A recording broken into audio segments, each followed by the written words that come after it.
All right, the Reality Redemption Podcast. We're live. The newly vaccinated podcast. Yes, we all got vaccines yesterday. Yeah. First dose. Yes. First off, we got Sarah Ferry here with us. Sarah, does your arm hurt today? I am a little tender, but not too bad. Yesterday I felt like, you know when you're kids and you make a knuckle and you punch someone in the arm real hard? Like that's how it felt, but I mean, not too bad. Just kind of like dead arm, fingers tingly. But today it's just like sore around the spot that they actually injected it. Yeah, we all got that Mine's going sore. on. Are you sore? Uh-huh. My arm's sore. And I'm cold. But I don't have any of the other symptoms, like weird symptoms. But At least we get the first vaccination. Today we are joined by Deedra, Abboud, Tara Ajay, and Susie Gestrine, all here. Say hi, everybody. hi, guys. Hi. Hey, and the reason we got everybody here is Deedra just came out with coming out with a book this Tuesday, correct? Monday. On Monday. Ooh, yeah, that's International tomorrow. Women's Day. In the middle Women's of Day. Women's. So History. appropriate for this book. Yay. Yeah, so, and the book's title is Campaign Chronicles. And it's a bunch of snippets of your time on the campaign trail in 2018 when you ran against Kirsten Sinema, correct? Yeah, well, technically I ran against Flake because I started in April when no other Democrat wanted to run against him. Sinema didn't get in until October after he decided he wasn't going to run. Oh, Okay. I wish you would have won. Yeah, we all voted for you Like, here. especially right now with what she's been doing. I'm like, if Deedra was our senator, this wouldn't be happening. At the very least, I would come and talk to you about my vote. You're right? Yeah, Yeah. absolutely. So let's get a little bit back history. Originally you're from Arkansas, right? Right? And what led you to come out to Arizona? I visited Arizona. My mom came out here for a conference, and I had some vacation time that I was going to lose if I didn't use. Came out to Arizona and fell in love with it and said, wow, these people are so progressive compared to Arkansas. I want to move here. Really? Yeah. Hey, Makes me feel good. right? I have a Arkansas question. Do you like Eureka Springs, Arkansas? I have been there many times. I love that place. It's like the Jerome of Arkansas. It is. It's a little up-leveled from Jerome, but yeah. Yeah, I like the hippie stuff in there. Yeah, by up-leveled, I mean it's bigger. Oh, okay, yeah. Yeah. Okay. Yeah, I know you're right. Yeah, and it's not built on the side of a mountain. Is it like the Bisbee? Yeah, it's kind of like Bisbee, too. Yeah. It's a cool town. Little pocket of awesomeness in the... And they have, like, mineral water there, right? Is it mineral water? Yeah. They have natural springs. Yeah. Yeah, I mean, that's where Eureka Springs got the name because, Eureka, they thought they found the Fountain of Life springs, so... Ooh. Yeah, it was cool. I stayed at one of the hotels, and they had the water in the, had a jacuzzi, in the room, too. It was cool. That's cool. Yeah. So, Deedra, you're a lawyer, and what made you get into politics? Well, I mean, first of all, let's talk about the law. Okay. I moved to Arizona and got into civil rights and was, going around trying to mediate people discriminating against people, especially in schools and workplaces. And I kept, and also the institutions, and I kept running into people like Arpaio's people who would say, well, yeah, we know that's the law, but we're not going to follow it. So if you don't like it, you can sue. And I just decided I got tired of hearing that. So I wanted to have a bar card so I could actually sue. But I really just wanted to have the bar card in case. I actually wanted to continue the mediation part. And once you have a bar card, nobody wants to talk to you because they're afraid you're going to sue. So that made the mediation hard. So I went to law school and opened up my own law firm. And then in 2016, I said, I've got to do something different. I don't know what I need to do, but I need to clear out my legal schedule so I have time to do whatever it is I need to do to change things. We've got to elevate the conversations where it's getting out of hand. I mean, we were making SB 1070 look good. And I decided to go after the U.S. Senate, go after Flake, since no other Democrat wanted to go against them. And I wanted to elevate the conversations. I wanted to talk about things that mattered, and I wanted to be present for people to actually talk to someone who wanted their vote in person. And I wanted to travel the state because that was something that Flake and other senators had stopped doing. There were so many places in Arizona who had never had a U.S. Senate candidate or elected U.S. senator visit them. And I really wanted people to say, you know what, we've been settling for a long time. Maybe we should require more. And that's really what I feel like our campaign did. Right, yeah, because I don't really remember anybody coming up to Mojave County at all. I think Cinema was invited too, and she said no, right? I thought I heard that from somebody. Like they In said 2000, are you talking 2017 and 18 or before? No, yeah, when you guys ran against each other, yeah. Yeah, I was the only person running for U.S. Senate from any party that was traveling the state. Well, Yeah. we did reach out to Kirsten Cinema a few times, but we just never got much response. Oh, Not okay. even really a no, just not anything. Oh, okay. No, Like MIA. It's Well- gotten really pay to play too.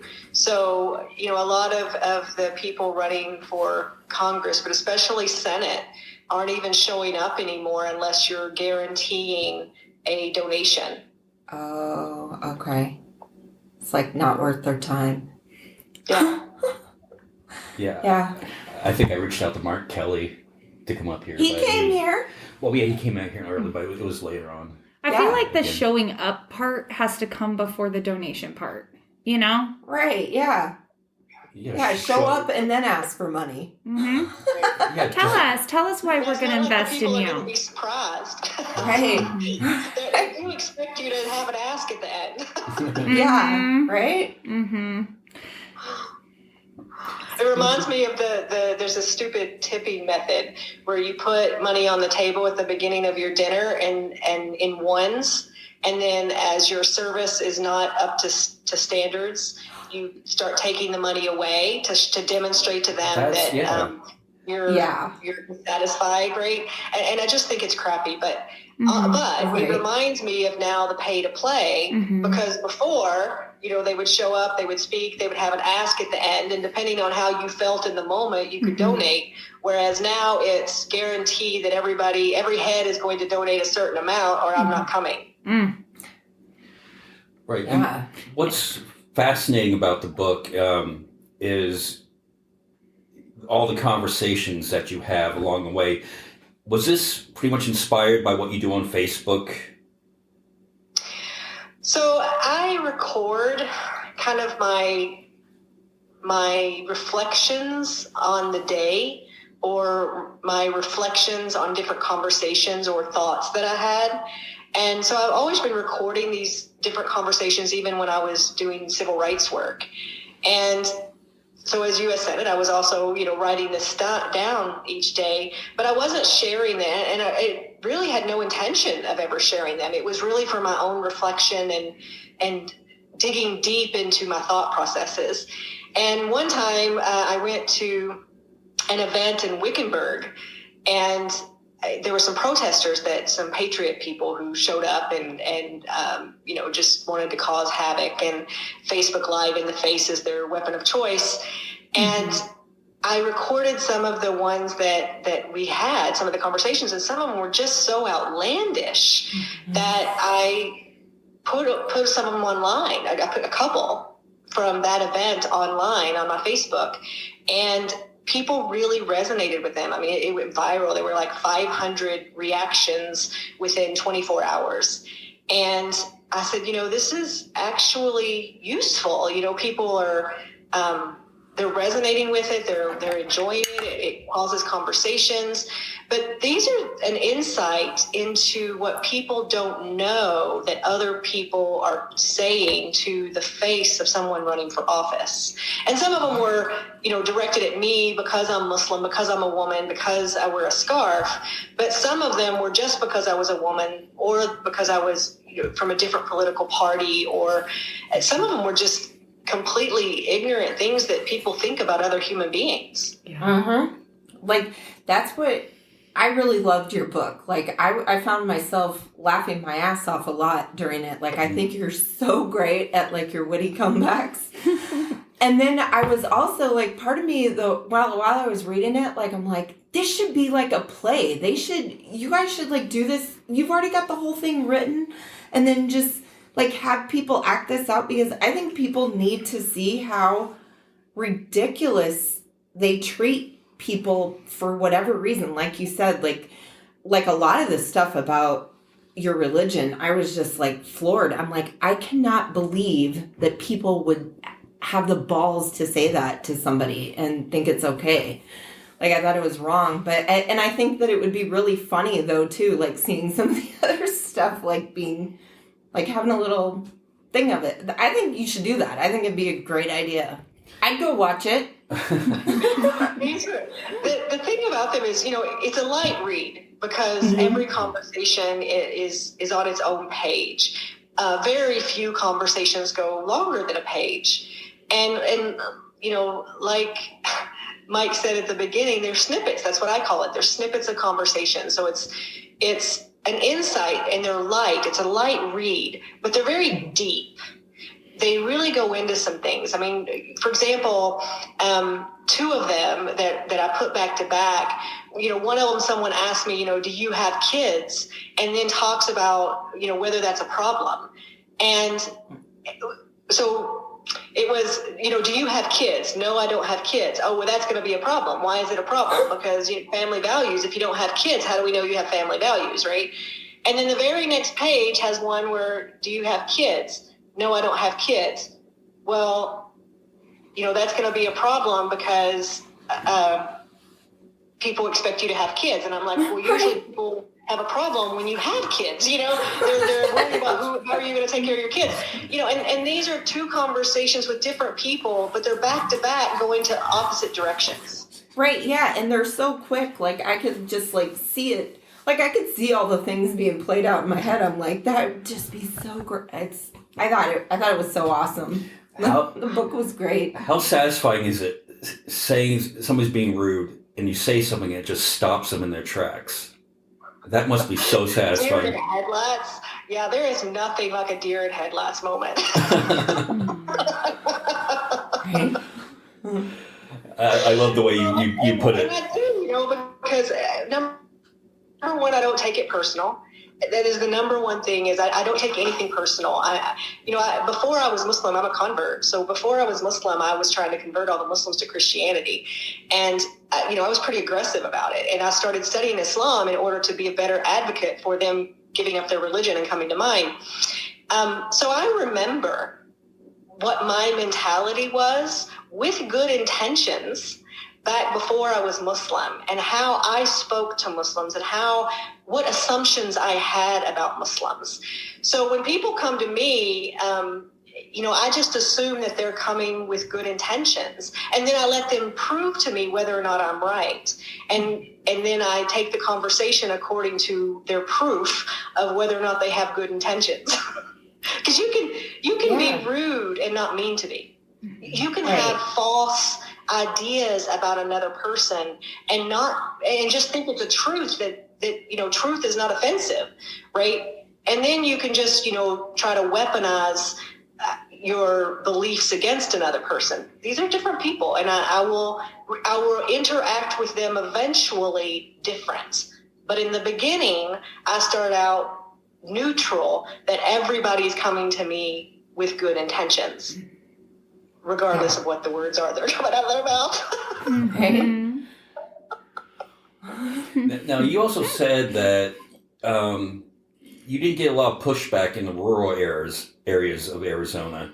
I found that kind of surprising, given the Me the too. demographics of Kingman and what we know about the people in Kingman. We would expect to get more flack in these kind of areas. Yeah, no, I mean, people were definitely on the issues based. You know, they were very direct because, well, I mean, just statistically, you know, when I'm in the cities, statistically, I'm running, especially at the events, I'm running into more people who are more like-minded, right? When you go to the rural areas, you're not, you know, most of the events, unless you're going to the exclusive Democrat events, you're going to more events where you're going to have different perspectives. And so they're going to hit you hard on, you know, a lot of the issues. But like walking down the road, you know, we didn't have, people were smiling. Like I believe you lead with what you want. Some people don't respond well, but most people will. So, you know, Tara and I were running around the state smiling and laughing and wearing colors and being the first to react to another person in a positive way, giving compliments or just saying hi. And people would respond in kind, right? My point in saying that I didn't get the pushback in rural areas as I did in the cities was that the patriot groups in the cities were much more emboldened. I think in the rural areas, as much as you can have the patriot groups and different mentalities, they still have the expectation of their neighbors to be polite in polite society. So there's only so much they're going to take. Yes, I mean, obviously, you know, we went to the Mojave Fair and they had I'm lost at the Southern flag. The Confederate flag. Yeah. Yeah. So yes, you know, it was quite shocking. You know, I felt like I was back home in Arkansas when I got out of the car and it was like American flag, Confederate flag, American flag, Confederate flag, and the whole thing, you know, and you know, giant pickup trucks pulling into the parking lot with Confederate flags bigger than their truck, you know.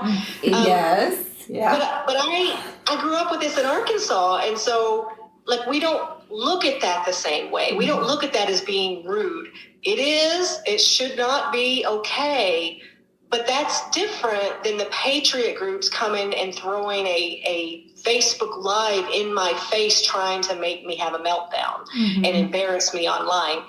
Two different groups of people that I'm dealing with, and I have much more empathy, sympathy, and patience, compassion for people in the rural areas who take these things for granted as opposed to the people in the cities who deliberately wanted to hurt another human being.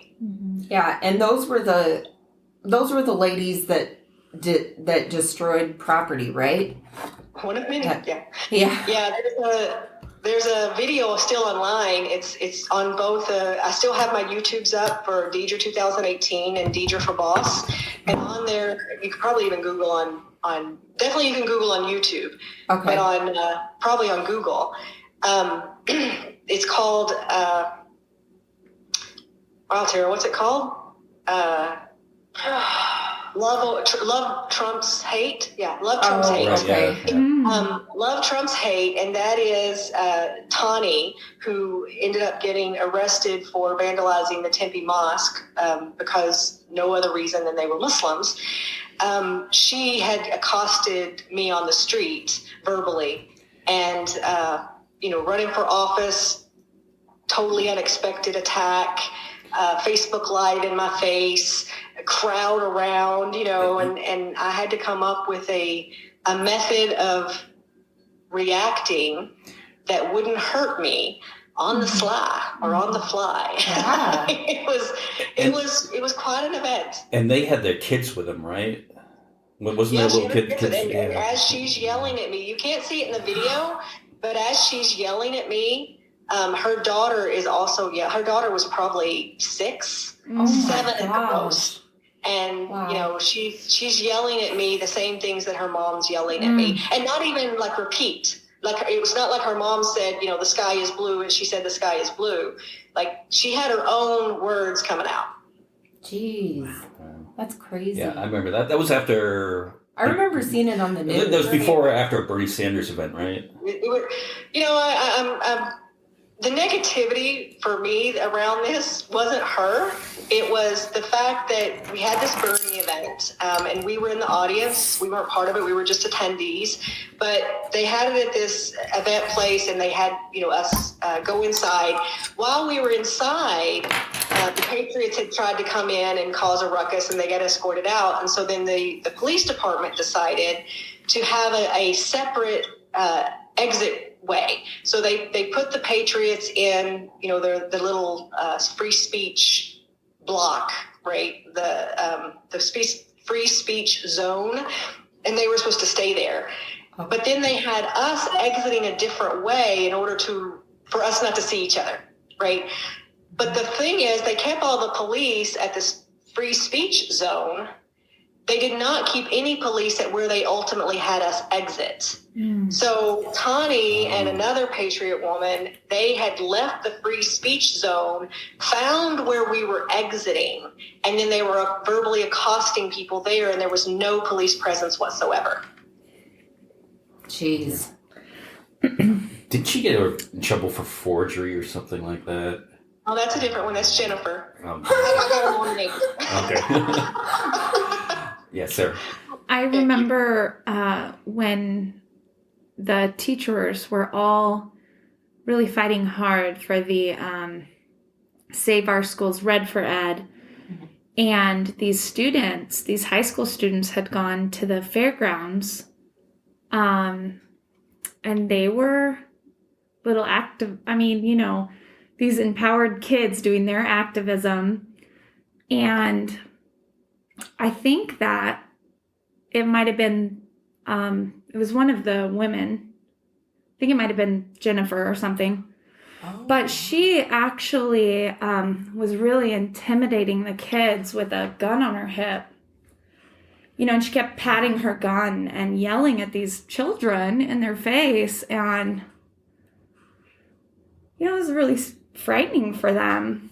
Yeah, her and that group go to all, because they were at the women's march in Phoenix, and they were all armed up. Yeah, they were all armed up in their Women for Trump. They crashed everybody else's. Yep. Yeah. Yeah, they crashed everybody else's events. And I will tell you another one on that one for Save Our Schools, but also for March for Our Lives. Okay. March for Our Lives went to the State House down here, the legislature, and they did a lie-in, which is basically they laid down and didn't move to demonstrate the number of kids who have died in school shootings and symbolize, I guess. Mm-hmm. And the Patriots, including Jennifer, went to that event, and they went inside. So the kids are on the floor inside the lobby of the state legislature, and the Capitol Police blocked more people from coming in as a fire code, right? But they let not just the kids in, they also let the Patriots in. And so the Patriots were walking over and on top of these kids that are laying on the floor. They have guns on their hips, mm-hmm. by the way, and mm-hmm. they're using their Facebook Lives, and they're talking about these kids and calling them names and putting their Facebook Lives into the kids' face lying down, yelling at them, calling mm-hmm. them names. Mm-hmm. And again, the Capitol Police did nothing. And these kids were rock stars in keeping their comatose symbolic status mm-hmm. with all of this hate and really unsafe, walking all over their bodies and between their legs mm-hmm. while they're yelling at them. Mm-hmm. Jeez. Yeah, mm-hmm. I remember seeing that. Mm-hmm. I was watching it at the time. God. Was there ever a time that you actually, in having these conversations with people, that you changed somebody's mind and you got them to come over to our side? It depends. I mean, yes, there's actually some situations in the book where you can see where people are like, oh, wow, that's totally changed my mind, right? But it depends, if people are truly participating in an exchange of information with a intention of actually having an exchange and potentially changing their mind, because I'm having a conversation with the potential of potentially changing my mind. There's actually some in the book where I also admitted that there was, okay, so I hadn't thought of that. Most of the people that I would say I changed their mind would be that I made them think, or at least deer in headlights. And then a couple of progressives, which, funny enough, the book is not about people who hated me. Some of the stuff was progressives who had different issues. And so sometimes that was really where the change occurred. Our side was where the most dramatic changes occurred, because our side also has biases and assumptions and are really set in a way. I mean, one of my favorite ones, which I'm still friends with her today, actually, and this is the first time I met her, we had a conversation and she said that she was fiscally conservative and socially liberal. And I was like, and what does that mean? And we ended up having a whole conversation about it. At the end, she was like, yeah, I think I need to rethink that, because we have these different rhetorics that are, in my opinion, sometimes just to have a comfort zone so that we can feel that we're above the fray and maybe not get as much pushback from people. Like we're like you, we don't want to spend crazy money either. It's like, well, we don't either. Are you wanting to be cheap, or are you wanting to not spend money unwisely? Because fiscally conservative doesn't mean that anymore. So yeah, she was a change. Yeah, and there was other people where they were like, okay, give me your petition. I'm going to sign it. So they were signing up. There was a few stories like that. Yeah. I'm sorry. I was just going to say, on that topic of you not necessarily changing their minds, I was reading your book and I really liked that point of view, that you don't go into it thinking you want to change their mind. You just want to give information. Because like you have said, we don't have control over what they think. We have control over how we feel about ourselves and what we think. And we can portray that information and have these thought-provoking conversations. And I think Tara said it in her foreword, something you had said about planting the seed, but you're not the sun or the dirt or the water that makes the seed grow. You just put it out there and let them do with it what they're going to. And I love that perspective. No, absolutely. Yeah, me too. I don't go in trying to change anybody's mind. I mean, first of all, that's arrogant to think that I know everything and that I'm right on everything. And I've evolved over the years, and I hope to continue to evolve over the years. I mean, growth is a good thing, right? Plants do it all the time. But it really does. It changes. Like, if you know yourself, you know what your intention is in a conversation. My intention is always to find a connection to something we can agree on. And I have a whole chart that I follow symbolically of where this conversation is going in that connection. It may just be that I need to not give you a justification for hating me. I mean, that may be it. It may be that your goal in life is to make me lose my mind, and at the very minimum, I'm going to prevent you from succeeding in that. But it's definitely not. It's definitely not to change people's minds. And the other thing I think we do is we intellectualize. Somebody talks about. Someone had said in the book that the public school system was awful, and her proof was that these teenage cashiers at these fast food restaurants can't give change correctly. And, we end up having a conversation about that. But instead of me trying to prove her with all the data and statistics that, public schools and, and all, or even arguing about whether or not young people can give change, or even arguing about whether old people can give change, I went with, what are we really talking about here? And that's where the conversation went. Mm-hmm. Why do you think there's still such a pushback for the Red for Ed in Arizona? I mean, no matter how many times the voters seem to, want money to go to public schools, the legislature just keeps on trying to push through their agenda on it. Republicans are convinced that they need to be so insignificant in their job that they no longer have a job, which just makes no sense whatsoever. They want to privatize everything so they can, and their friends can, make a buck. And they really do want to privatize everything. And that in school is the most useful thing for them to privatize. If you can privatize schools, and if you look at war and oppression throughout generations in other countries, where one country has taken over another country and changed them like completely. Turkey is a great example. Is the first thing you do is you change who is teaching what. You change the language and the culture. And that's what we're seeing. We're seeing that they want to privatize the schools, even though it's about profit, and education is supposed to be about social good and making a generation that, won't starve us to death when we're old or run the planet. I mean, this is basic stuff, but they really want to start with schools so they can privatize everything. Like on that note,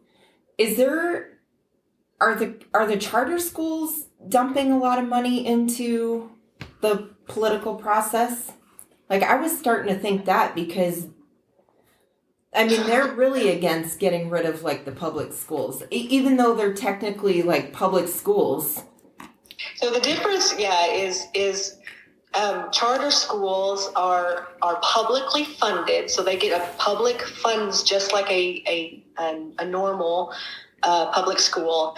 But the charter schools are a private business that do not have to follow the same laws, both discrimination laws and accounting laws, that public schools have to. Yes, charter schools or the owners of charter schools are involved in the political funding in order to have more profit for them. But even worse, in Arizona, we had 2 state legislators who were heavily invested personally in charter schools, who were passing legislation to benefit the industry in which they were profiting. Yeah, it crazy. How about the big news this week? Other than the COVID bill passed, Dr. Seuss. Can you give us a take on Dr. Seuss? Yeah, I mean, a private business decided they no longer wanted to print one of their products, 6 of their products out of like 60. They made a decision that they felt that those 6 books were not the best representation of what Dr. Seuss was trying to accomplish. And they, as a private business that owned their own 60-something books from Dr. Seuss, also descendants of Dr. Seuss are the owners of that private business, they decided not to continue to print 6 out of 60-something books. That does not mean the books are banned. They're still on the market. And in fact, if you go to Amazon, it's a pretty penny to get those 6 books now. But they're not taking them out of libraries. They're, not telling people to burn them. They just said, we're not going to print any additional copies. And you also should know that the vast majority of any printed product, any book, for example, is out of print the majority of time. Right, because when demand goes down, it doesn't sell. I mean, seriously, did anybody hear of any of these Dr. Seuss books? I think I might have known the Mulberry Street one. I think that's the only one. I don't remember hearing of any of them. Like, I pretty much only read like the really popular ones, like the ones that everybody else knows about that did not get canceled. When you see this reaction that people are having and the drama around it, but underneath that is the fact that all of these businesses are making these decisions to make these changes. And that is something I'm super proud of, Right. Right, but it's not fueled But they're by... saying that the president's doing it. Like, I think they were actually talking about that on Fox, that Well, trying to blame Biden society for it. wasn't even asking for Like, it. Mm-hmm. Like there wasn't Right. even a nonprofit or a mom's group or Mm-hmm. nobody was going and saying, "Hey, Dr. Seuss, do better. These 6 books are not good." Nobody was saying that. What happened was the Dr. Seuss descendants themselves sat down with educators and scientists, people, like social sciences, and said, "What do these books say?" And they decided that out of all of their 60-something books, they didn't just do it with these 6 books. They did it with all of their books. They decided these 6 books were not good representations. Yeah. And that's the same thing with Hasbro and Potato Head. Mm-hmm. Yeah, it wasn't outrage that caused that. Right. They made the decision. They're still selling Mr. and Mrs. Potato Head. They just changed the company name to Potato Head. But Mr. and Mrs. Potato Head, not that we ever found any evidence on the potato of what their gender was, or even evidence of their marriage. We never had this information. I know. But they still exist. They just changed the name of the company. Which, by the way, in the Arizona legislature, I mean, they're trying to actually ban education, whether it's Spanish speaking or whether it's LGBTQ or even accurate sexual awareness, science-based, what does my body freaking do?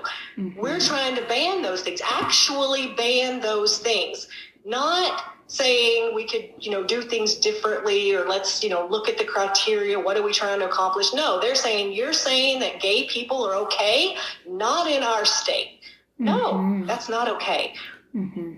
People should be able to sleep with who, when, what, where they want to if they're consenting adults. And the legislature has no business in that. They also have no business in our doctor's offices either, other than making sure that things are under the agencies are approved, whether it's the Food and Drug Agency or it's the Medical Licensing Agency. Those people are tasked with deciding what is medically appropriate. The state legislature, our own state legislator couldn't even figure out that AIDS was not transmitted respiratory. He wanted to know why we didn't wear masks for fighting AIDS. It was because the masks were on a lower part of your body and they were called condoms. I didn't know that. And what's worse is they passed this in the House. They passed that we would not have to wear masks, that people could decide for themselves. He made the argument over AIDS, and not one state legislator corrected him. What? AIDS is a sexually transmitted or bodily fluid transmitted disease. COVID-19 is respiratory, speaking, breathing, spitting, okay? So just in case you were not sure where your fluids come from, That is insane that no one even corrected him either.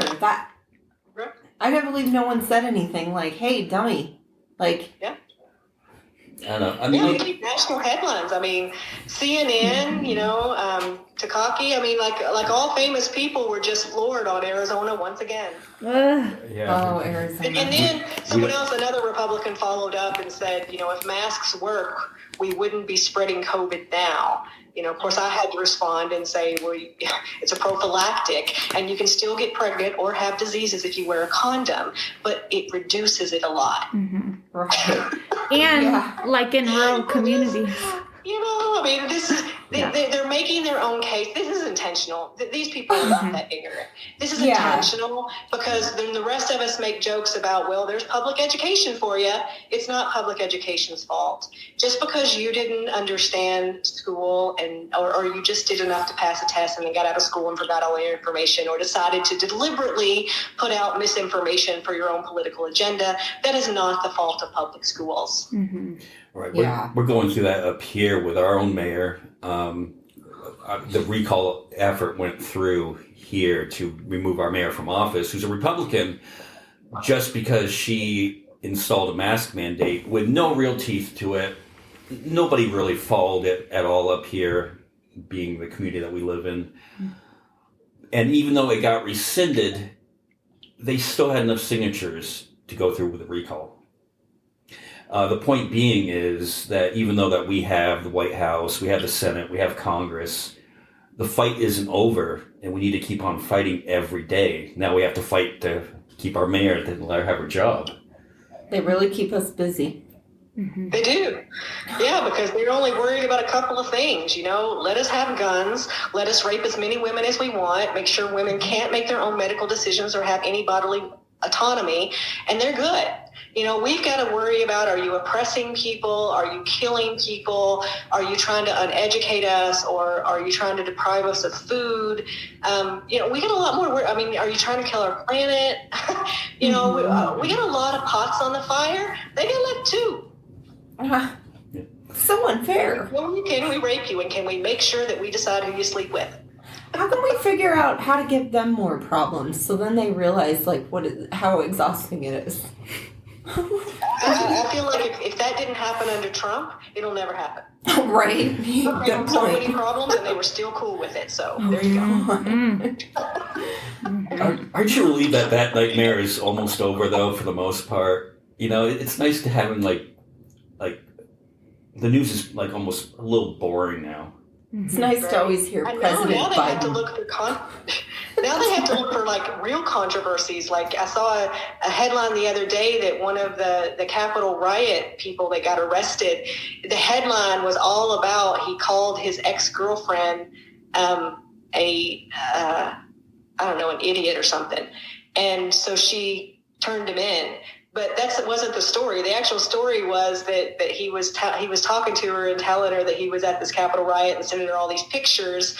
And she is a good citizen, and happened to call her an idiot.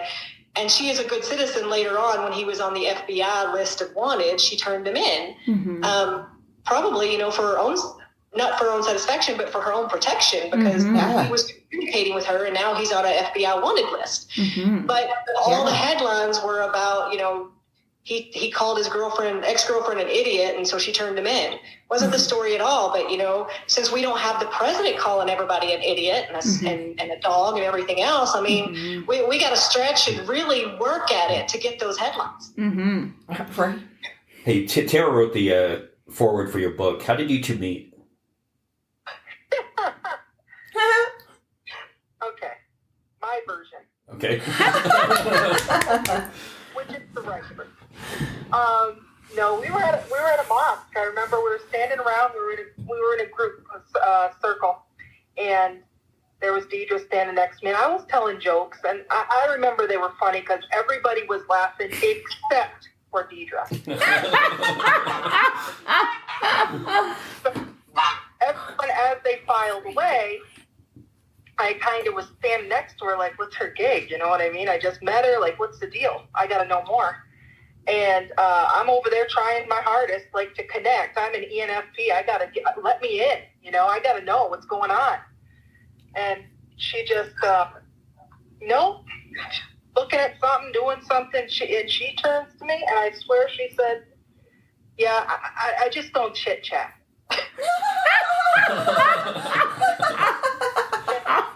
Good Lord, I got to know more. Look at that. Right? Something like that. And I'll let Deedra take over because I know she's going to tell her side. And just remember, I said mine was right. But anyway, go ahead. So we're at the mosque, and I have a table set up. And there's this guy that's in detention, and I'm trying to get people to sign this petition to go to the judge to get this guy out of detention. And Tara, I don't know her, there's groups of people, and I'm trying to gather people as they're, rushing out of the mosque to go back to work because it's a Friday afternoon. And she's talking, and I can feel that she's trying to engage me, and I'm busy, and I'm in my head, and I just felt like I wasn't giving her what she needed me to give to her, but I just really didn't have it in me to give to her at that time. So I just turned to her and I said, I'm sorry, I don't chit chat. I don't, although I'm sorry she insists it's there, but it's true. She's over there trying to save the save something, and I have no clue. I'm so, like, I was not into politics or anything that she was into. I just wanted to know, you know, like, be friendly, meet people. So there it is. And how did you forge the friendship and go out on the road together? Well, Oh yeah. By the way, this was like more than 15 years ago. yeah, I had a store that imported some like Moroccan things and different kinds of things. So she used to come over and hang out in that store, and that's where we really probably started connecting. Wouldn't you say, Deedra? Yeah. So Tara definitely was the olive branch. I mean, she wouldn't let up. I mean, she couldn't imagine why someone wouldn't like her and connect to her, and she had to know why. What ideal? And so she was like, we would call and chat or be at the same place at the same time and see people. And she had this store, and I worked in civil rights, so I was like in the office or on the road all the time.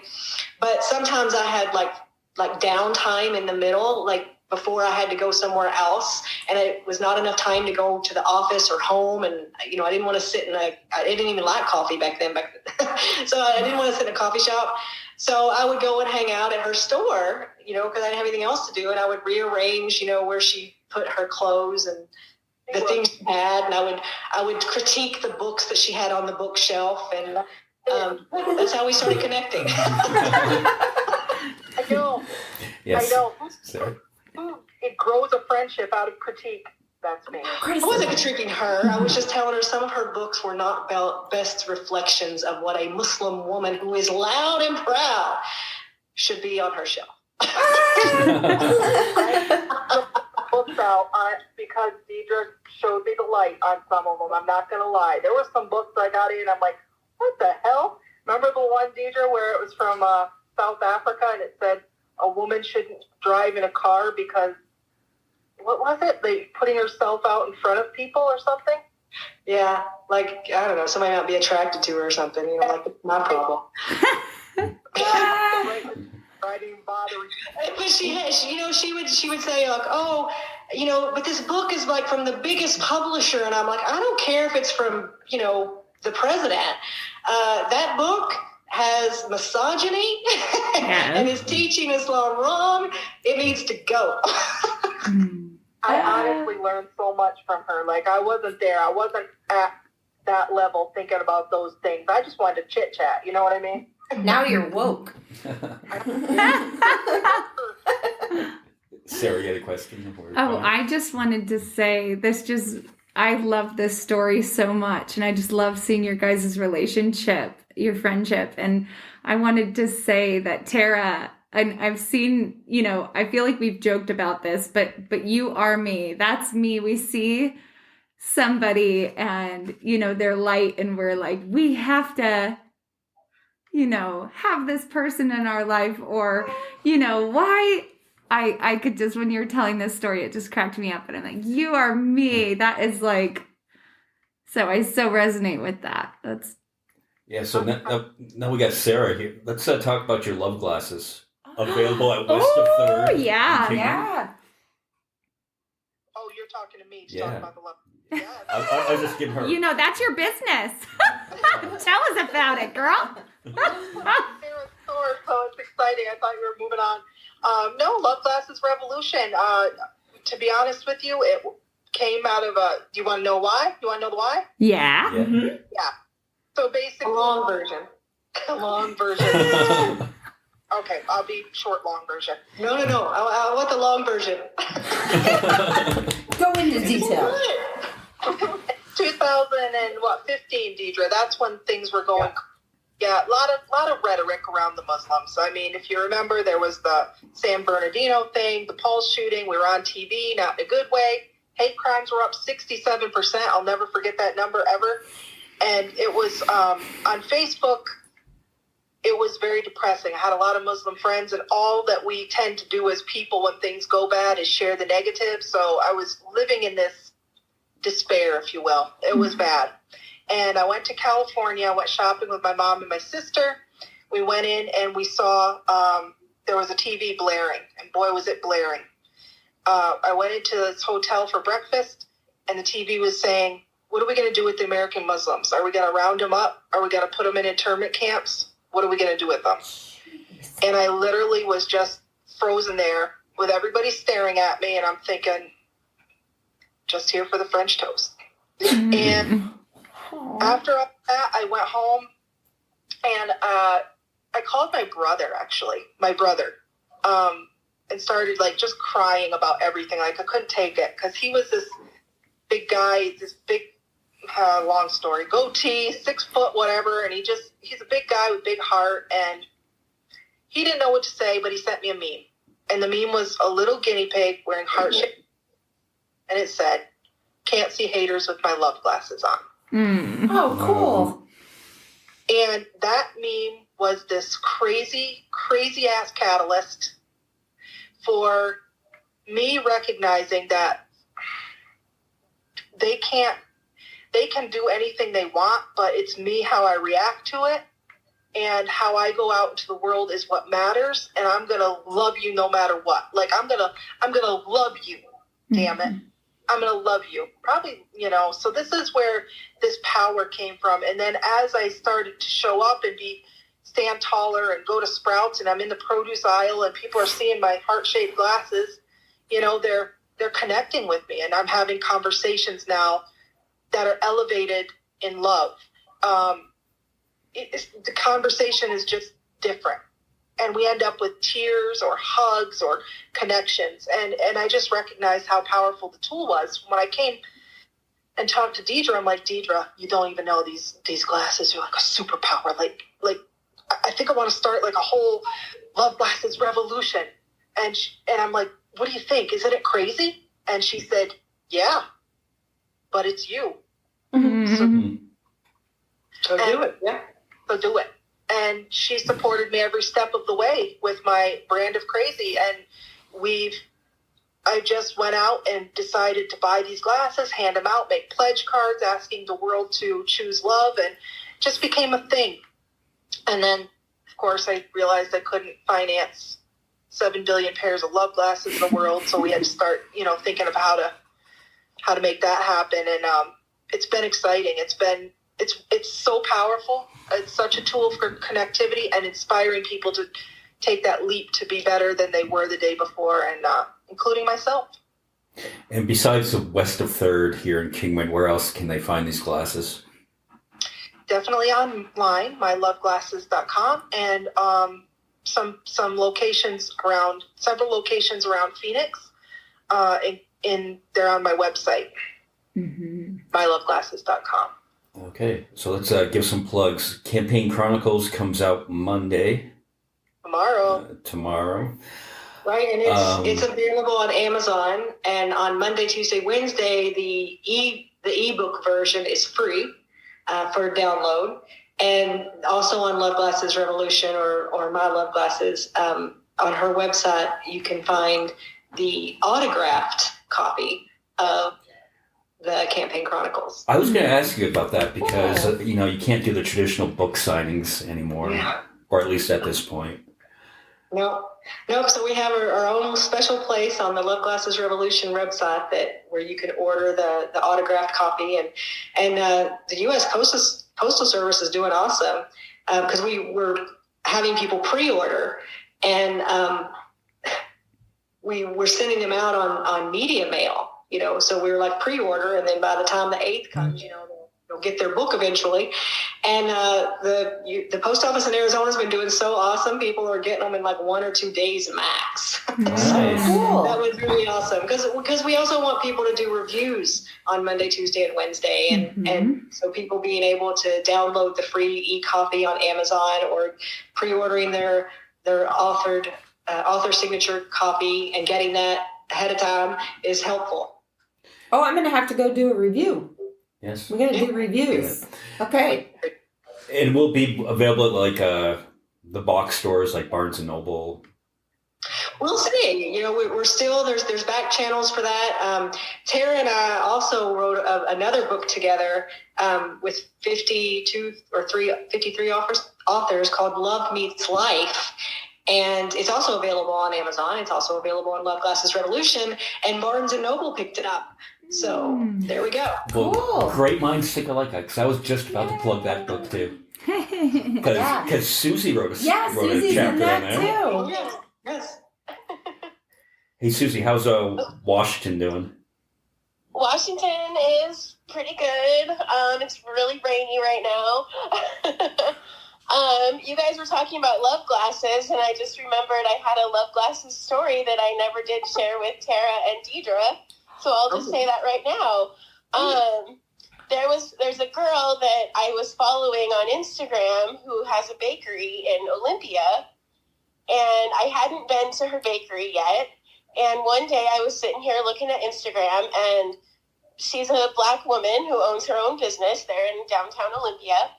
And there's been a lot of unrest and a lot of protesting going on in the last year, of course. And the capital of the state is Olympia, so everybody migrates to the downtown. And it was about a month ago, I think. She came to work one morning, and a minivan outside of her business that somebody had assumed was hers had been vandalized with some racist remarks. And it actually wasn't her vehicle, it was her neighbor's. So she felt really bad about that. But so I saw this on social media, and all these people were supporting her. And I have all these love glasses because I wear them, but I have a bunch that I like to just have if I want to hand them out. Yeah. So I went up there and I went to her shop and I gave her a pair, and she just loved them so much. And I had never met this girl before, and I just wanted her to know that, people noticed her, and she wasn't just being noticed in a negative way. So Cool. Oh. that was really fun for me to be able to do that. So I thank Tara for having the love glasses to begin with. Oh, you touched my heart with that story, Susie. Again, out sharing the love.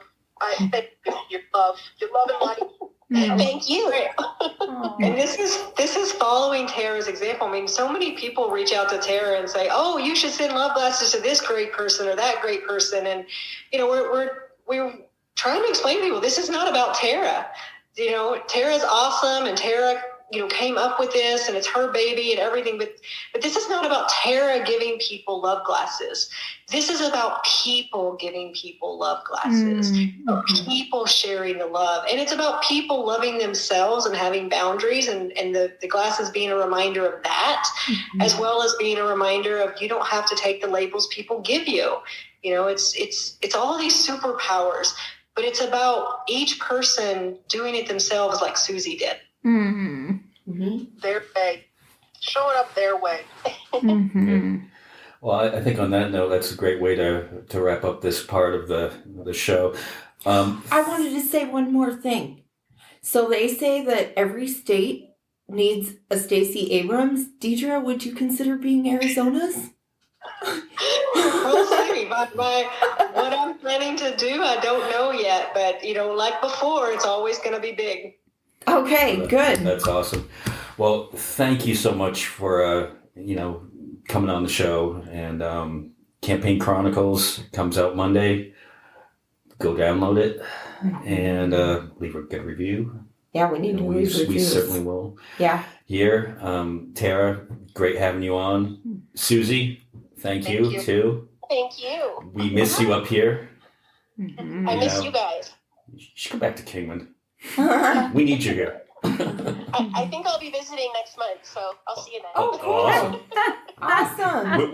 We'll be vaccinated, so we'll be safe to hang out with. I'm hoping to be as well, so you won't have to be afraid of me. Okay. Okay, well, great. Everybody, thank you so much for coming on. Okay. Thanks, guys. Okay. And I loved your book. Campaign Chronicles, Love And I Meets love the Life, glasses. the Love Glasses. Check it all out, and please support our friends here. Okay? Okay. All right. Well, thanks, everybody. Bye, guys. Thanks, guys. Okay, bye. Bye. Hey, so, we're going to keep this rock rolling here. Can we take a pee break? Yeah. Go ahead.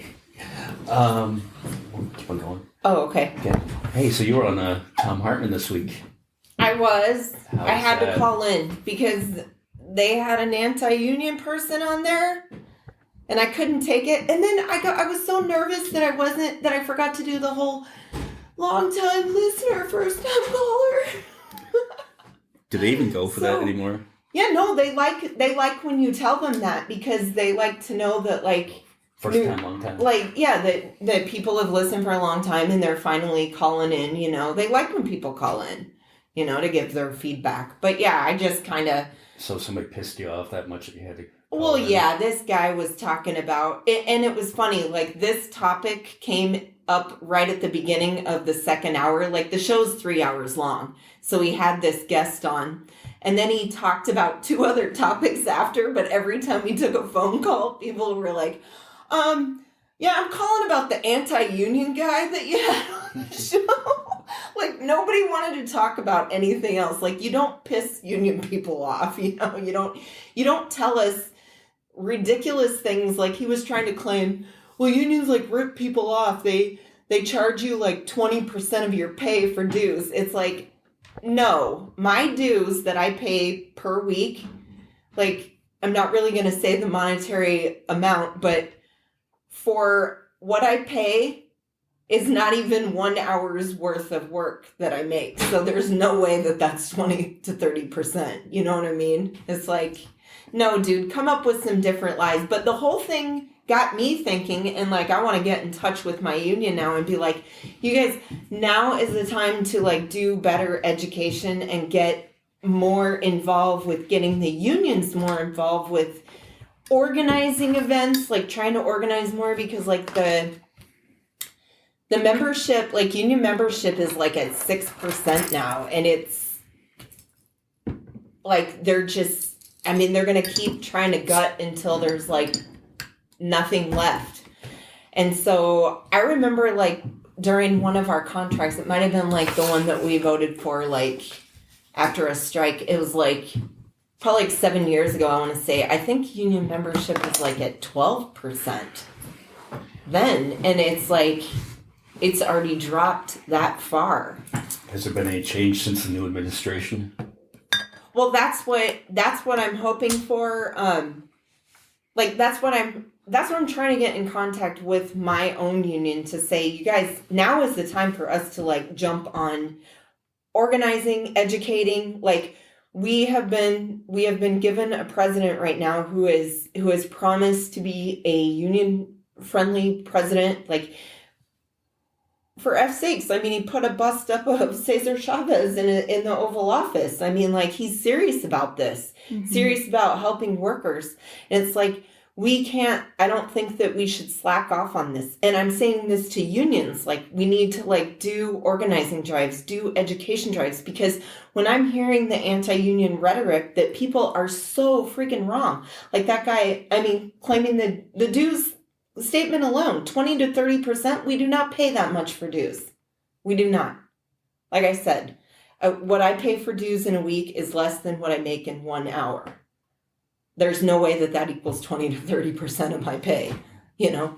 Yeah. Do they have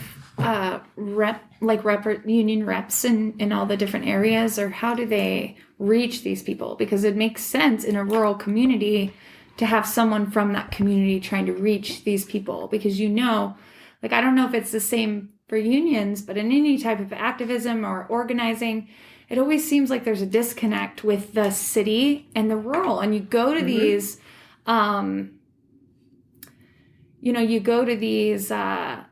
big events where they're talking about, any of the problems that you may have with unions or whatever. I mean, I'm just saying, for example, and it doesn't seem like it speaks to our community. It's kind of out of touch with our own unique struggles that we have in like the rural community. So do they have like representatives in different communities to kind of try to reach and like...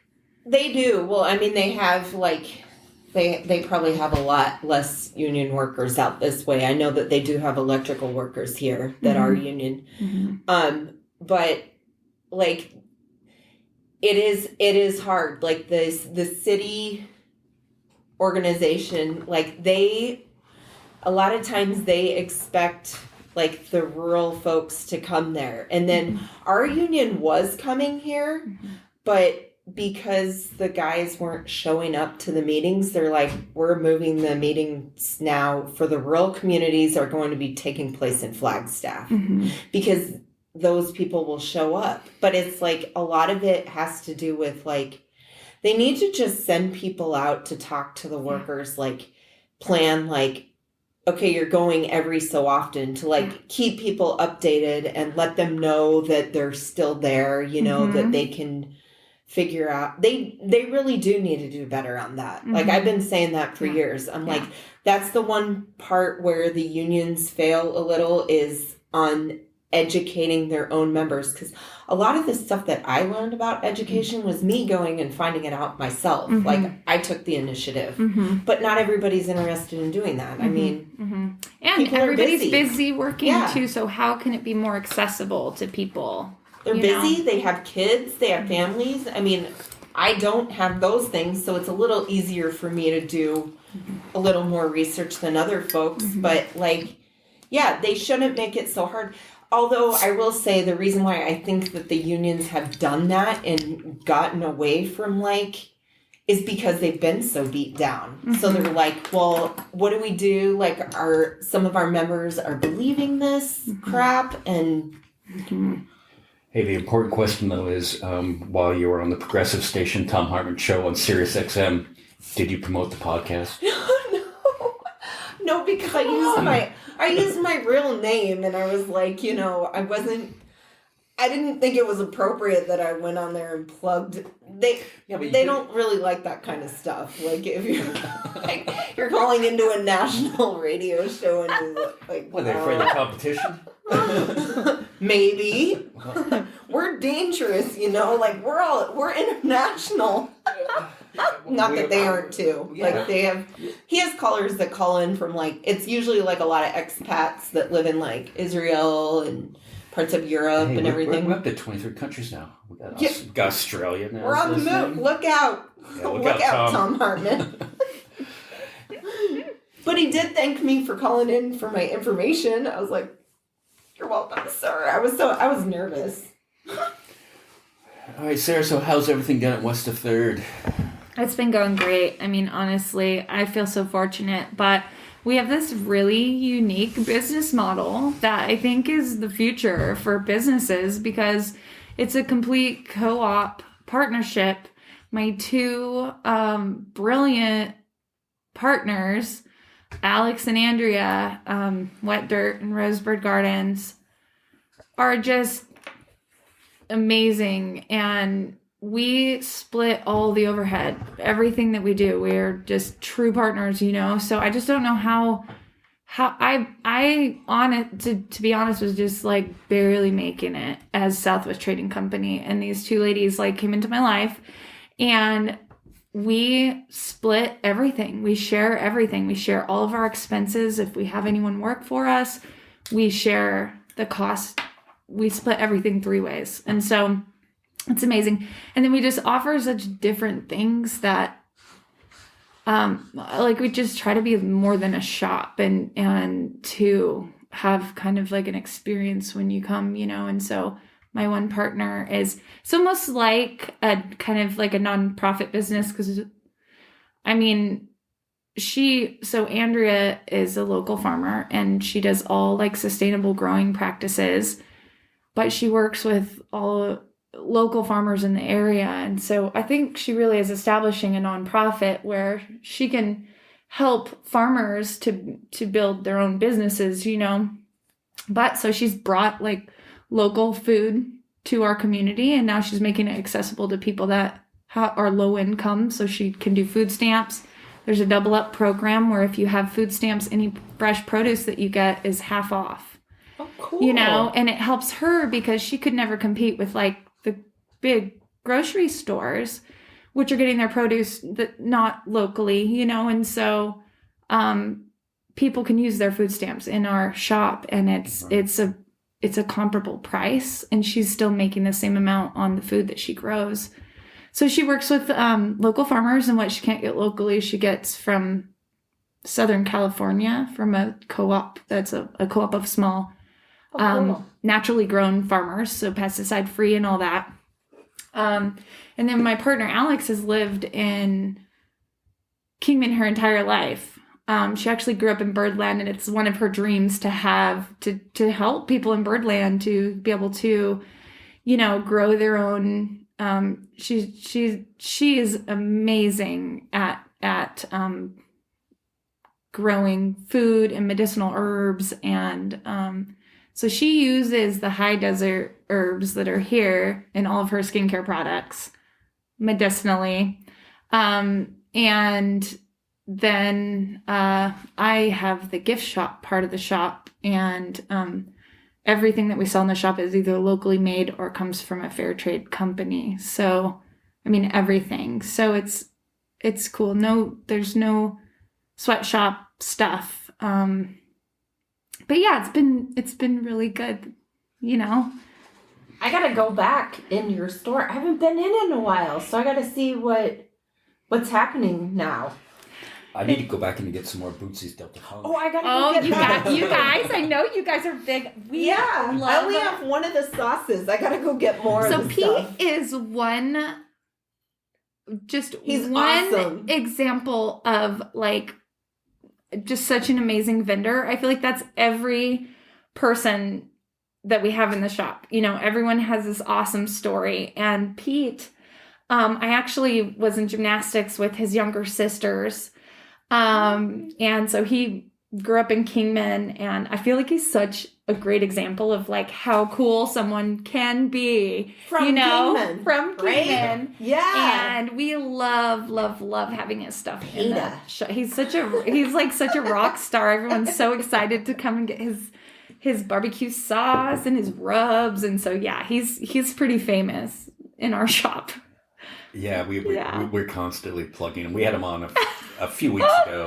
I want to get the whole set. Like, I was jealous when our friend Bridget got the whole set and posted the picture. I'm like, oh my God, I need to go get that. What am I doing in my life? I know, we're going to be doing our own reality redemption cookbook based off of his... We're gonna make our I own think recipes. we need to go and like crash his house and just eat all that amazing food he's sharing all the time. Right? I know. I'm always hungry. I'm always hungry when I look at his post. I'm like, now I'm starving. When he was on, he promised us, because his parents still live in the area, that when he comes back to Kingman, he's going to go to a place in Vegas. And we're barbecuing. And we're going to have a massive blowout when he comes back. We're having a party. At my house. I need to be at this party. You It guys. could be here. All right, yeah. Yeah. Yeah. Sure. But also I follow everything he shares on Facebook. He's so knowledgeable. And then anytime I have any political questions, I write to him and I'm like, hey, what news source should I be looking at? Yeah, or like legal questions. Just an amazing guy. Because he knows the law too. Mm-hmm. So. Oh, yeah. Bootsy's Delta Funk. Mm-hmm. Yeah. Google it. Go to his website. Get it there. Mm-hmm. Get it at West of 3rd. What's your guys' favorite? Out of Pete's sauces? Oh, the whiskey lemon fusion. When you have that, I did a swordfish with that. It came out amazing. Pete, we're going to have to order that. We don't have that in the shop. Our lobster rolls from a couple weeks ago. The lobster tails, I think, were Those the best. that's been my favorite so far that we've cooked and ate was the lobster. Can you guys believe I didn't make it over for lobster? I know. I was pretty much crying. I'm like, I have friends inviting me to come over for lobster. I know. And we want to do the lobster tails again because those were like, I'm telling you, like, you saw the movie Splash, right? I was eating that stuff like Daryl Hannah. I'm not even kidding. I'm just like ripping it open. I'm like, this is so good. I'm not going to lie. I split the lobster tail on this. I was having such difficulty with it. Oh. Uh-oh, don't tell Pete. He probably has a video about how to do that. Pete's a loyal listener to this, so I'm sure he'll hear this. Mm-hmm. Yeah. For shame, for shame. All right, so I want to have you on, Sarah, get serious for a minute and talk about Mark Niski. And what's the GoFundMe up to now? I think that we are up to maybe like $1,700. 17, and the goal was 1,500. No, 5,000. We put it at 5,000, and honestly, we didn't give ourselves a whole lot of time. But this is just the very beginning. This is going to be an ongoing fundraiser. So yearly, we're going to raise money for a STEM scholarship for kids in our community to be able to have an opportunity with science, technology, engineering, math.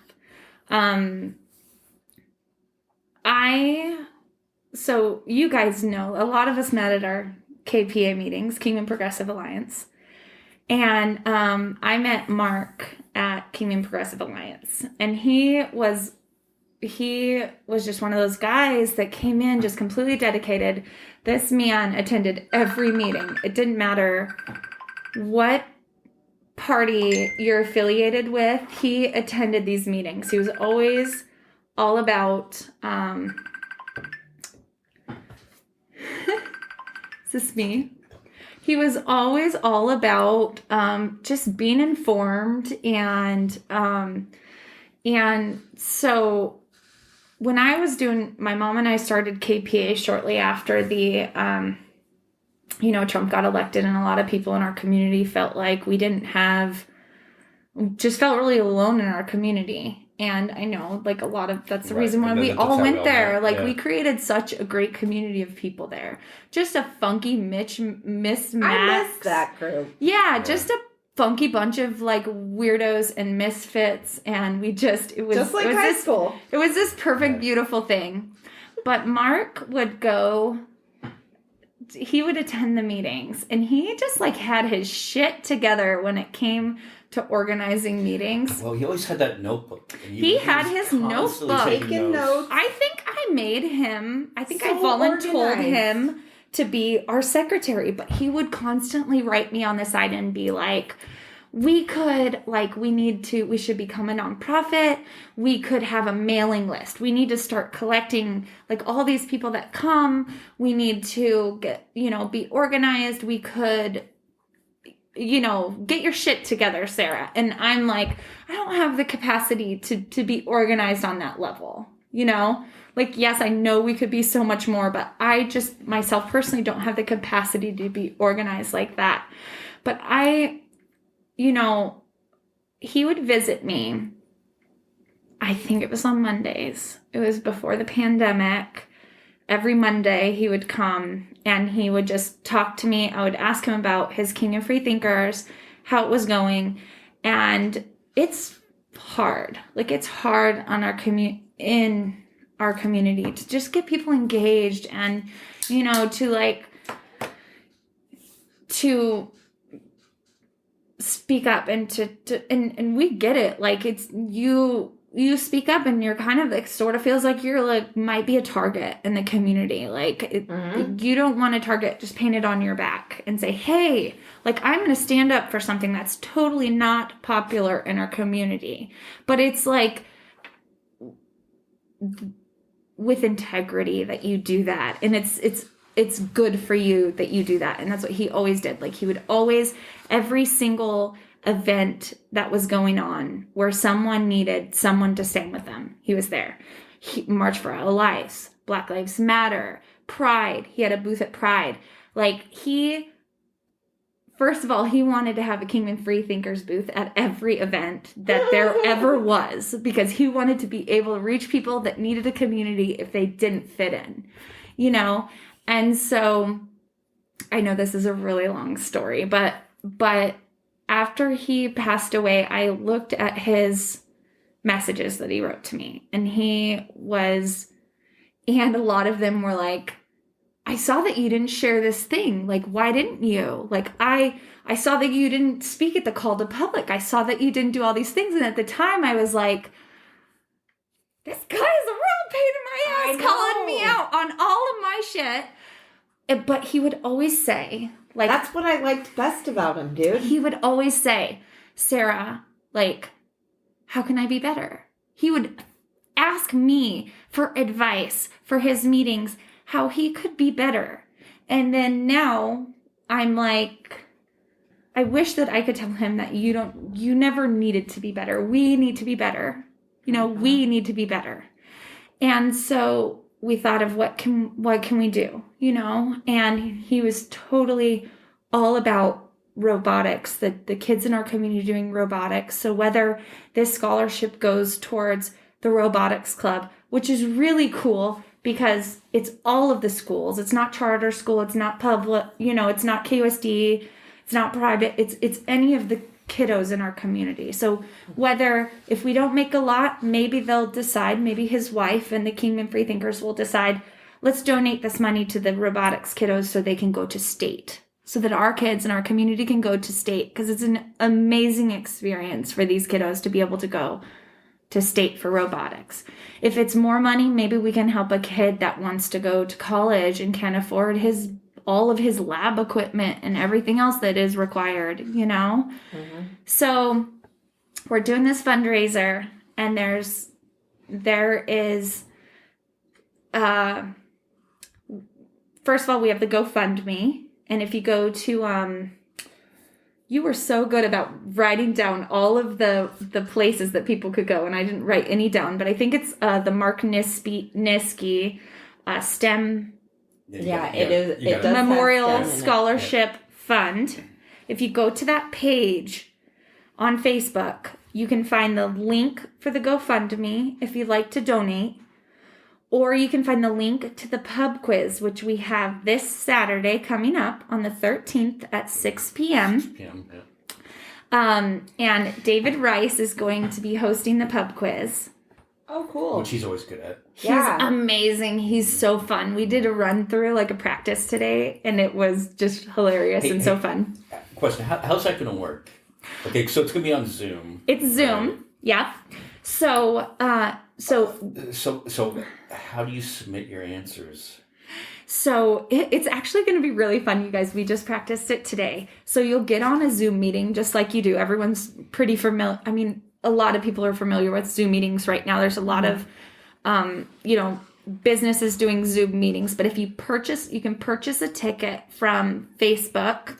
Or Eventbrite.com. Yes, Eventbrite.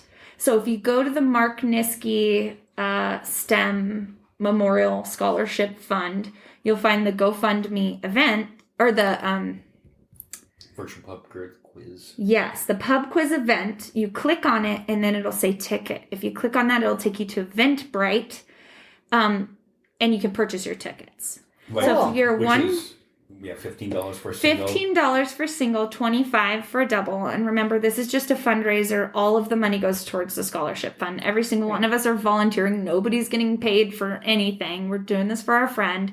So 100% of the money goes straight to the scholarship fund. So 2 people for $25 or 1 for $15. Click on that, purchase your ticket. You'll get a Zoom link. It's 6 p.m. this Saturday. And you just click on the Zoom link. It'll take you right to the meeting. You can also buy tickets at West of 3rd.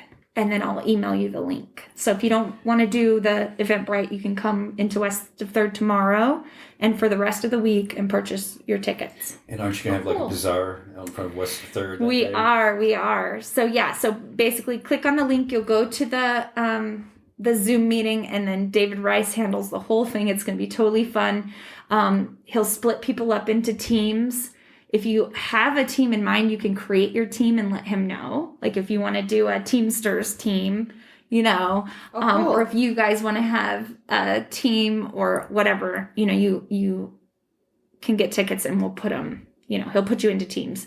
And then we're having a bake sale and bazaar on Pi Day, which is March 14th, 3.14. Mm-hmm. And we'll be selling pies in the morning. Carmela from Sirens Cafe is helping us to bake pies. Yum. And she is donating the proceeds to... Cool. Yeah, those are going to be good this pies. fund. They're going to be so good. They'll be little tiny pies, and then we're having a bazaar, so we're selling all kinds of fun, like crafty science things that we're making, and all the money will go towards it. What is a bazaar? Like, So bazaar is like when you sell kind of unique and like weird useless stuff. things, Oh, or okay. just kind of Bizarre weird, funky stuff. Cool. things. Yes, a sale. So Cool. yeah. Well, thank you for all your work at this. It's been a team effort, and people in the community have come out and donated. It's really cool. I'm excited. I know I feel like I wasn't engaged as I should have been for that. For what? This whole Mark Niski thing. Just share. I just share. donated while you guys were talking because I'm like, Ooh, girlfriend. well, because I was like, I forgot. Yeah. Like I was like, oh yeah, I was supposed to donate to that, and I'm like, and I was so adamant last time we talked about it. I'm like, I need to know the thing to donate. Okay. It's so challenging right now. We can't get together. We can't have meetings. So this year is probably not going to be our best fundraiser ever. But it's really interesting because I was having this real kind of moral dilemma. If I really put it out there and tell people that exactly how Mark Niski was, and that he created this group for people that are atheist and secular and humanist, and that may not be the most popular thing in Kingman, and maybe we won't raise a lot of money. Maybe I should kind of change the wording. And then I was like, no, because we get to honor who Mark was, and his tribe will contribute to this, Yeah, I thought it was awesome that he created the group because, like, I'm a member of the Freedom from Religion Foundation, too. So I was like, it's nice to have something, especially in, like, rural, conservative America, where we don't all believe what the majority believes here. Yeah. So it was nice to have other people and to know that other people like me are here. And he created a community for people that was really fun. He had such fun meetings. There would be like sing-alongs and things like this. But I think what's going to be really fun is in the years to come, we're going to do a Pie Day picnic in the park. So we'll have like music on the stage. We'll have beer at Metcalf Park. We'll have all of these. He loved to set up his booth at every single event. So Pride will have their table. Any of these groups that want to share in the community, robotics kids will have their table. We'll have like science demonstrations, and we'll have it'll be a STEAM event. So we'll have music and theater on the stage, and we'll have the guy walking in his giant stilts and fire throwers, and we'll have, paint space things painted on people's faces, and just a fun family-friendly festival. That would be each awesome. year on Pie Day in our community. I want to paint my face like Ziggy Stardust. Yeah, girlfriend, you'll fit right in. So that is what, even if there's just one event that we put on each year in his honor, that's what it's going to be. And the tickets will go towards a scholarship for STEM for kids in the community. We'll have the pub quiz from the stage, live in person, maybe like a science bingo, like yard games in the grass. Like that's when it's really going to be fun. So this is smaller. Yeah. And it's interactive because we'll do the virtual thing, and who knows how it's going to turn out. Like no pressure, because we could be on there fumbling around, but it's going to be fun.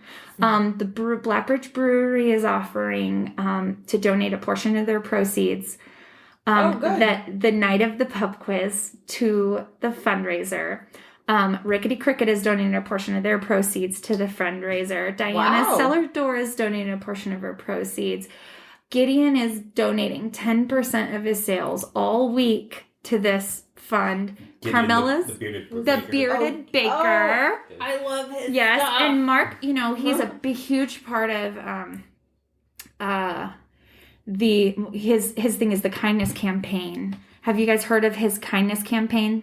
People donate like period packs for women. They put together little period packs for young women, and kits for homeless people that have all of your shampoos personal and hygiene. stuff? Yeah, and he bakes a fresh cinnamon roll. So he delivers these things with a fresh baked cinnamon roll to anybody in need. And so look up the kindness campaign. Are you going to see him? Because I have a few shampoos that Yeah, I've been collecting girlfriend. that I can send with you. You can Okay. you can send them with me, or you Yeah. can drop them off at West of 3rd. They're also now collecting masks. But also he is an organizer for Pride, and Mark set up his booth at Pride and was a big support of Pride. So Gideon's donating 10% of all of his sales this week. So go get your Bearded Baker goodies, and that will go towards the fundraiser. Okay. And then Carmela on Thursday has her pizza night. She's donating a percentage of her proceeds pizza pie for Pie Day for Mark's Cool. thing. So all these businesses are coming together. So I have a question about the Bearded Baker. Do Yes. they buy the Bearded Baker stuff through you, or does he have his own place? You can get it at West of 3rd, and Okay. he drops in, and you have to kind of follow his Facebook because you never know exactly what he's going to bring, except Wednesday is always gourmet bagel day. So he makes fresh bagels on Wednesday morning and brings them in and sells them $2 a piece, but you can get like any flavor. Oh, cool. But he also has, you can follow him on Facebook, and he does custom baked goods that he delivers too. Ooh. Yeah, so you could call him. Whenever I have a friend that needs something, I call Gideon and I say, hey, baby, can you send these people some cinnamon rolls? And he'll go and deliver it. Delivery is included in the cost of whatever you're delivering. He's amazing. He's so cool. That pineapple rum thing he made. I saw pictures of it. Upside down cake. Yeah, it looked amazing. Yeah. I love his sweetbreads. His banana bread is like this dense, big lump of sweetbread. And he did one that was like a chocolate banana bread last week. Oh my God. We That's ate it in the like best. a day. When you and it was put like chocolate 50 in banana pounds. bread. Yeah, that's the best. I don't blame you. I would probably And his not stop fritters, he myself. does like apple fritters with like rum, and he just makes like super yummy. I liked his delicious brownies treats. too. Bridget brought Oh, us some of yeah. his brownies. Yeah. They were yum. I think he does it with like Blackbridge Brewery brownies, like a beer, a stout or something like that. Stout chocolate brownies. Oh, yum. Gotta get him on the podcast too. yeah. You should. He'd be so I fun. know. Yeah. All right, so we should do some more plugs here. West of 3rd, find it on Facebook. Bearded Baker on Facebook. Mark Nisty GoFundMe. Jim Morgan started GoFundMe to raise money To help the mayor. the mayor. I donated to that too. I'm like, that's important. Oh my Yeah. gosh. Because she's got to get the facts out about all this stuff. And facts are important, folks. Right. So we got a lot Still of work important. to do ahead of us. And Mark was always the one, when they were trying to overturn the mask mandate, I kind of took the reins on that last summer. And Mark would be a great coach behind the scenes. Just tell me to keep it up, keep going. And he was an integral part of getting that accomplished. Yeah. Why we could. Yeah. And that one meeting where it was overturned, but they were able to report that over 70 people voted in favor of the mask mandate because of what you guys did, and there was just maybe 6 against or something like that. Right. And it came down It was to insane. it came down to Yeah. some council people who were afraid of what's happening to Mayor Miles. So Exactly, the one recall. They were shifted. all threatened if they voted. And it's like some of them were like, my integrity is more important. And then other ones were like, nope, my political career is. But these people can be so, I think you need to know that going into politics, because we see what was happening in public. They're getting threatened behind the scenes, and so a lot of these people are new to the city council, and they're being really threatened behind the scenes too. Oh, Can we touch on that, and then we'll wrap it up? Oh, absolutely. Was when you were running for the city council last year, you got unfairly blamed because you were involved with the King Progressive Alliance. So people were blaming you for the Black Lives Matter protest, which you had absolutely nothing to do with. Yeah, I didn't. It's just part of the smear campaign to say that I'm Antifa or whatever. But, when a lot of businesses were very afraid and some businesses boarded up their windows downtown, we chose to paint our windows, like encouraging messages on the windows. And I took coolers with popsicles and Gatorade and water down to the police officers and to the people that were putting on the rally. I remember you guys. And so I was so proud of the young people that organized that. It was such a peaceful, wonderful event, and so it was really hard to speak about, because on one hand I didn't want to say that in any way was I ashamed of the Black Lives Matter protest, because it was a beautiful thing that they were doing, so I didn't want to deny it and act and seem like I was somehow against it. But then the truth was that I didn't have any part in organizing it, Mm-hmm. So it was like one of those things. But honestly, I'm pretty grateful that I didn't get elected. I really was giving it my all, but now I can see like I'm much more useful from the grassroots. Yeah. I don't think I could hold office here. I know. I wouldn't want to. Like, all I'm going to say is, like, it's tough. The mayor it is a thankless job. And Jamie are warriors. Mm-hmm.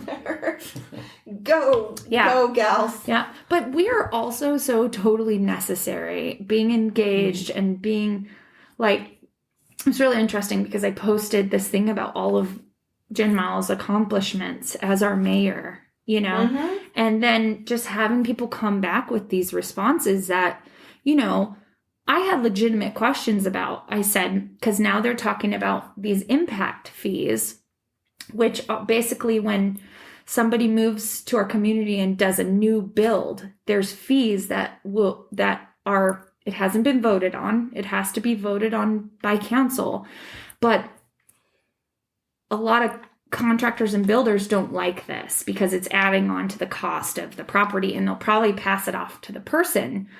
And so there's a lot of pushback against that. And so now, even though the petitions against Mayor Miles were against the mask mandate, Mm-hmm. a lot of people are being kind of opportunistic and saying that, well, she's in support of these impact fees, and we don't support that. So they're just shifting. So that's what I'm hearing, a lot of feedback. And so I need to learn more about these impact fees, and I need to see, so asking people, is this why you want to recall her? Is the impact fees? And tell me, do you have a better solution? Because somehow we need to come up with money to fund the cost of growth.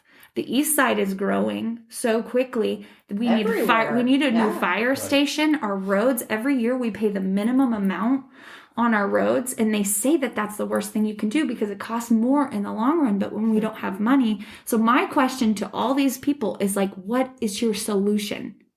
Right. And if we're taking money from the taxpayers' money to fund this recall, which I've heard, like, I tried to get an exact to number. 75,000 is what Colleen Haynes said in the article in the Kingman Daily Miner. Because I had heard before that it was like $250,000. $250,000. But still, and I was like, 65,000 to 75,000. That's not cheap. Mm-hmm. Like, that's like a really good year's salary, like, right there.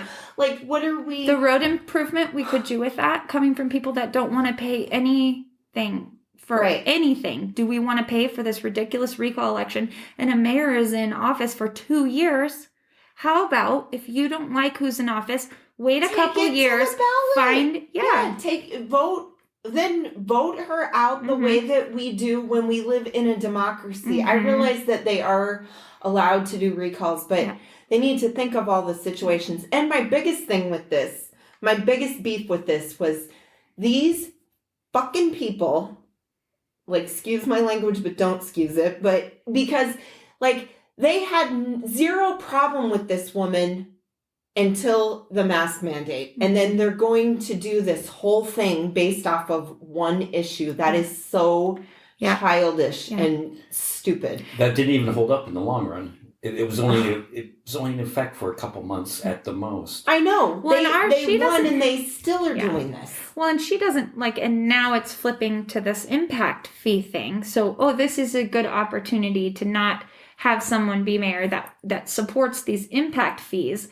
But I don't know. I think that. Has anyone asked her about the impact fee question? But, here's the thing, is she does not have executive powers to put anything in place. It has to pass by the council. So so then why, how can they blame her for that? That's stupid. Like, you can't if you don't support this, what do you support? How are we going to fund our city? How are we going to fund this growth? Because the reality is, right now we have so many people moving here from California and other places, and they don't even blink an eye at the cost of building a home here. Yeah, our cost of living is cheap. They don't even blink an eye. You can't get a rental in Kingman. No, they're like, I've already got my place rented out for the next year after the people who are in there right now move out. Like, the gal's like, I want it for the entire year.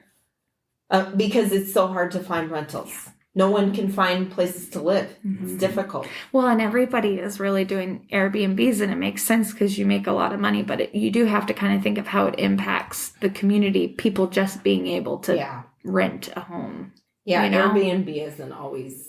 It's good in some instances, but it's not good also. It's got ups and downs. Yeah. Between the mask mandate and rescinding the sales tax, I mean, I don't know what people expect in this town. They'll be the first ones that they don't want, a half-cent tax. That's mostly paid by tourists. But then they're the first ones to get on and complain about the conditions of the roads. I know. It is. It's really, really hard. And it's really, really, really just about education. Like, we just have to continually educate and inform and people to be engaged. But it's hard. It's like the union thing. Everyone is busy. Everyone's going to work. Everyone's having a hard time. Everyone has to feed their kids and their school and their sports and there's... How do we get our community engaged? Yeah, and going back to mask mandate is, I'm sure a lot of the thinking behind it was the mayor wanted to get this over with as soon as possible, so that businesses could open. Yeah, so we get. And she's a huge proponent of business. I don't know anyone else that is as experienced in business. So yeah. It's but we'll like, I feel bad. I feel so bad for her because it's like she's amazing. She doesn't deserve this. She's so resilient. Like, I don't know how she continues to fight for our community because it is tough. Yeah, I'd be like, if I was her, I'd just be like, I'm moving. I'm like, I'm done, and I'm moving to someplace. Be like Cartman from South Park. Excuse me, guys, I'm going home. I know. Exactly. Well, and how long have you been in Kingman? I've lived here since 2002. So what's that? Like, too long? Yeah. I'm trying to do the math while I think. I'm like, what, 19 years? Yeah. It's a difficult place to live sometimes. I mean, I'm a native Arizonan, though. It's like, I came from Phoenix, so it's like, Phoenix has progressed quite a bit from what it was, but it's like... Can you imagine the culture shock I had coming from, the East Coast here? Yeah. I was like, what is this place? You guys know I was born and raised here, right? Yeah. That's what happens, is you want so badly for your town to be what you know that it has the potential to be, Right. But it's a tough fight, I know.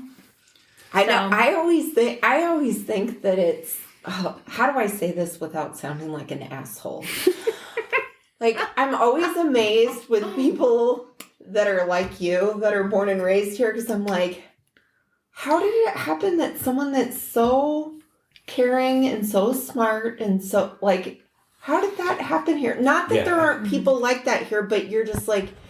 How come you didn't get jaded? Right, yeah. How did you not get, like, flipped? It's a coping. It is a coping mechanism.